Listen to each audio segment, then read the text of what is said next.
You know, there's something that BlackRock has been warning about for years, since at least 2011. You know, they put out this threat assessment or risk assessment for investors periodically. And one of the so-called threats that they've been concerned about is what they call resource nationalism, which of course refers to the incredibly dangerous situation when a country starts to treat its own natural resources as their own.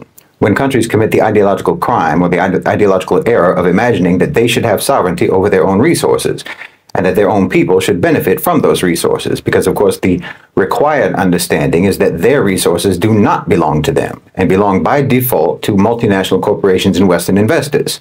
Now, it is noteworthy that this sentiment was previously expressed by governments, by like the State Department and so on, back in the 1960s and 1970s. The U.S. and the West in general regarded any form of economic nationalism in the global South, in the Muslim world, and in the Arab world, and so on, as a grave threat to American and Western interests. Now, this is being expressed directly by the private sector, by the OCGFC, by the new empire of capital. And this is indicative, in my opinion, of the evolution of power dynamics in the world. Power now is not that concerned about American or Western interests. They're concerned about the interests of multinational corporations and the global financial elite. And it's unacceptable to them if countries in the global South, particularly in Africa, start believing that they have or should have control over their own natural resources. Now, back in 2019, the country that had the highest rank, the highest risk of economic nationalism was the Democratic Republic of Congo. Note that this pertains specifically to the mining sector and the extraction of minerals. About a year later, the M23 rebels re-emerged after being more or less dormant since 2013. And I think we're all familiar with the violence and instability currently plaguing the DRC. Another country ranked as being an extreme risk of economic nationalism in 2019 was Venezuela. And since then, since 2019, there was an attempted coup, rigged elections, and sanctions against that country, creating an economic and humanitarian crisis. Russia was another country that was ranked as an extreme risk of economic nationalism. And I think we're all aware of the measures taken against Russia over the last couple of years. Now, there were a number of other countries back in 2019 that were ranked as high risk, not extreme risk, but high risk of so-called economic nationalism. And these included Turkey, Indonesia, Pakistan, Libya, Syria, Kazakhstan, and wait for it, Saudi Arabia. Other countries like Malaysia and Iraq were singled out for what they regarded as moves that they had made towards economic or resource nationalism, economic sovereignty, moves that they thought put them on a trajectory towards a high-risk status. Now, it should be obvious that being ranked as being at risk of exercising economic sovereignty is regarded by the OCGFC as not only a punishable offense, but it is something that they will move rapidly to preempt. And they have organizations like BlackRock, State Street, and Vanguard. They have at their disposal the powers of the state. All of the powers that the state has at their disposal are at the disposal of the OCGFC because they are entirely captured by the OCGFC.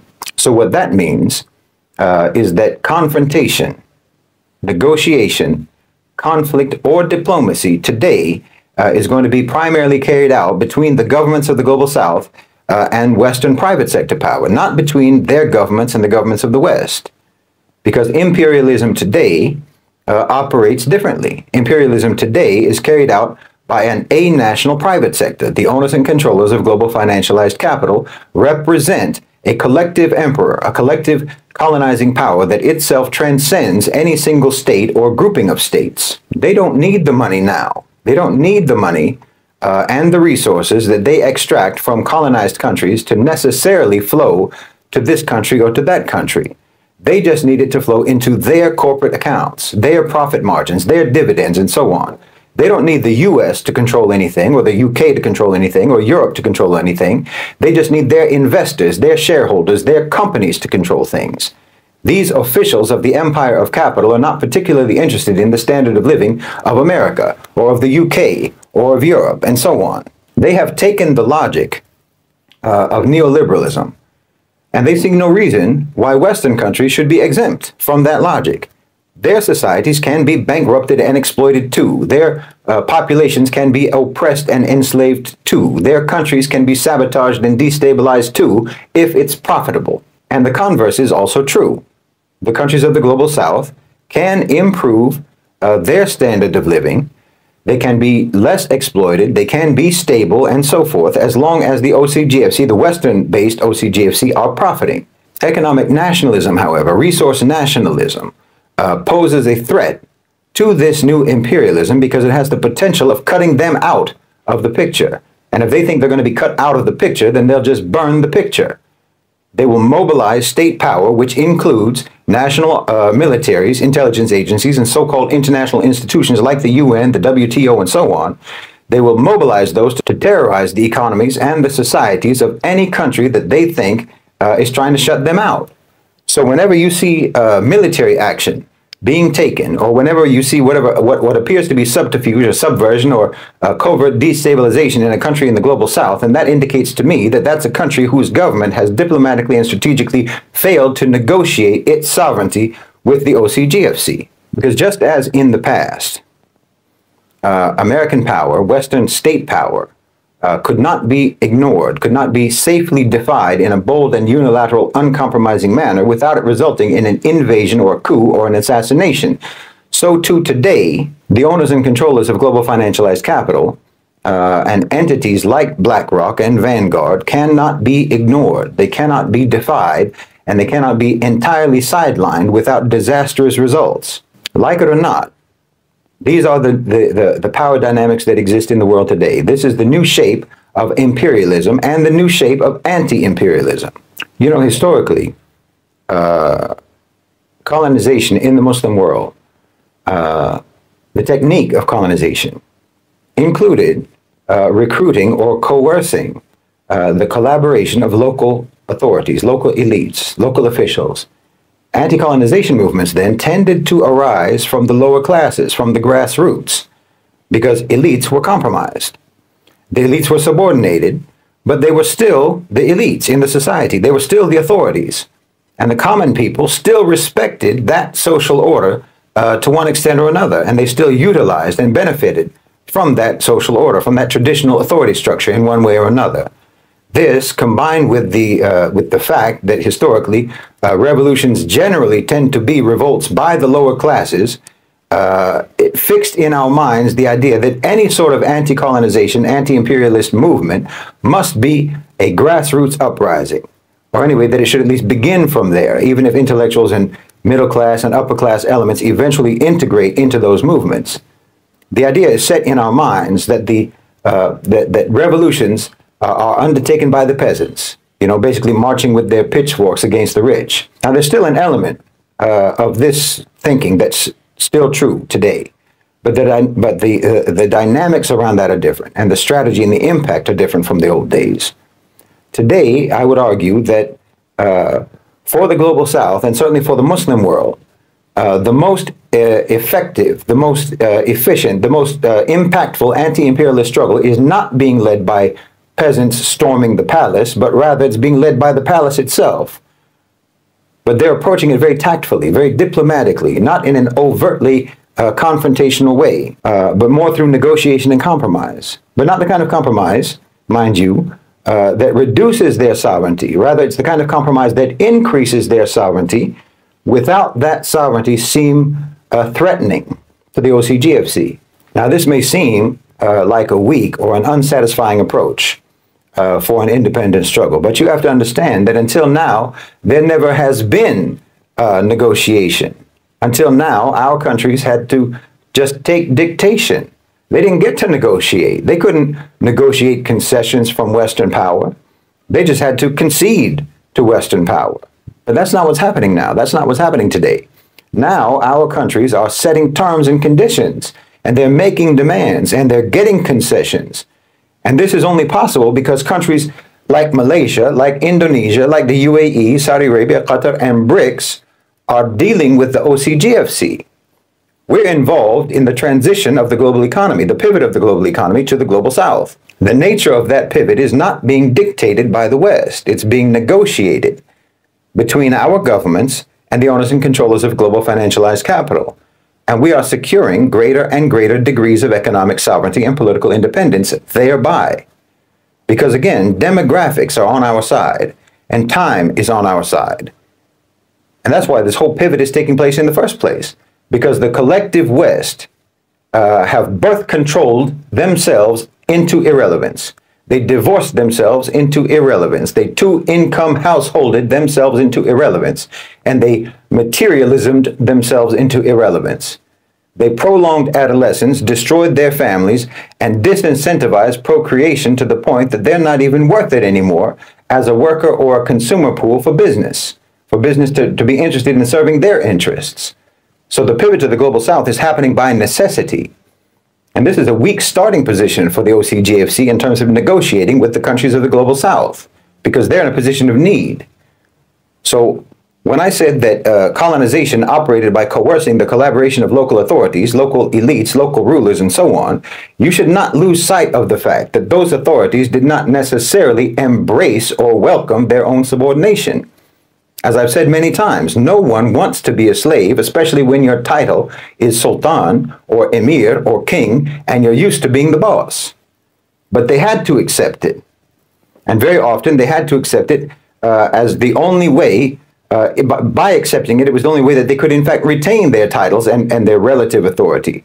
But that doesn't mean that they did not want at some point to regain their sovereignty. See, again, this is a major difference between Western colonization and the spread of Islam.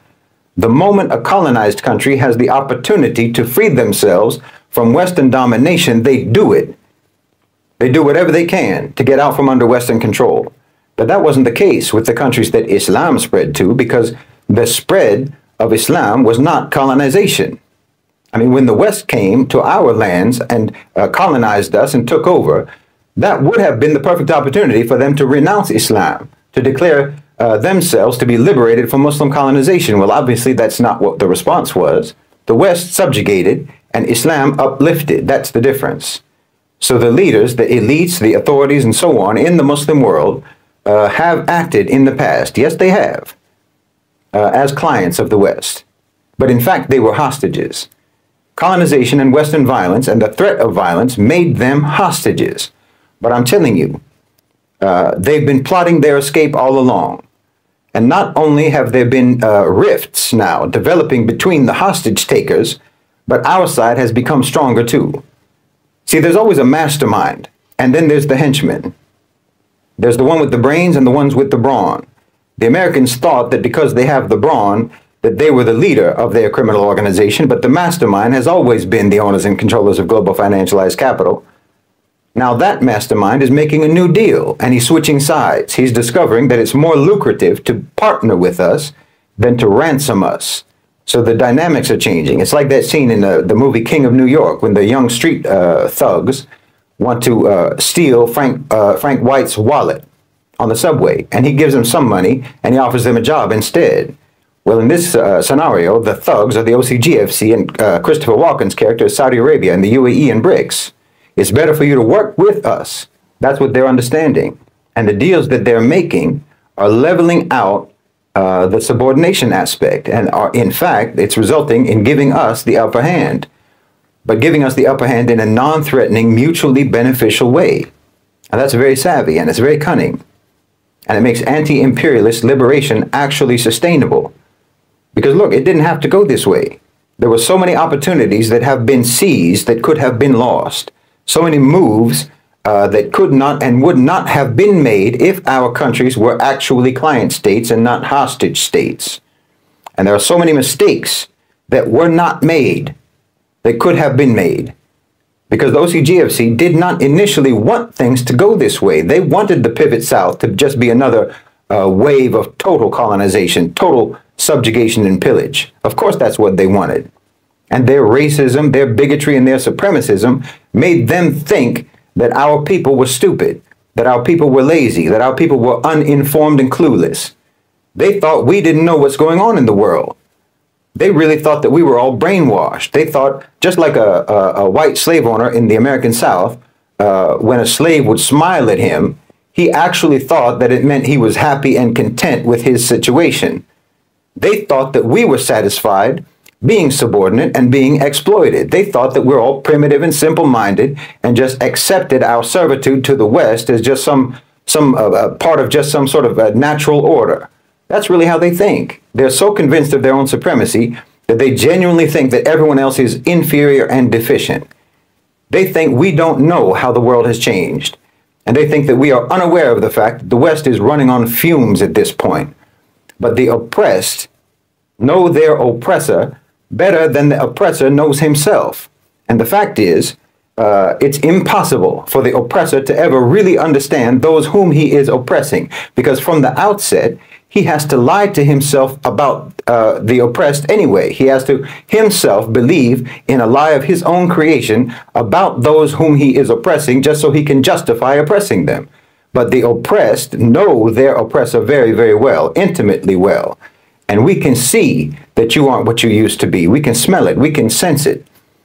We know when you're acting, and we know when you're being real, and you're doing nothing but act at this point. You're doing nothing but try to evoke your heyday. But you're just a shadow of your former self, and everybody knows it. And yes, even your old partners, your old gang, all your previous lackeys are turning away from you, and they're coming to us to cut deals. The only one in the dark here is you. The only one who doesn't really understand what's going on is you. I'm telling you, the next 50 years are going to be drastically different than the last 50 years. And no one is even going to believe 50 years from now that America and Europe were ever treated like the center of the world. People are going to shake their heads in disbelief that something as repugnant and as stupid as Zionism was ever taken seriously and was ever allowed to wreak havoc on the Middle East. No one's going to be able to wrap their heads around the fact that you people presided over such a deranged global order that it made the most resource-rich and most important countries on the planet the poorest and most oppressed countries in the world. That's your system. And you have the gall to call it civilized. You have the gall to call yourselves advocates of justice and fairness and equality and human rights and so on. I'm telling you, in 50 years, your whole era is going to be universally regarded as a disgrace of history. And the story of America is going to be nothing but a cautionary tale for the nations of the world about how horrifically wrong a country can be.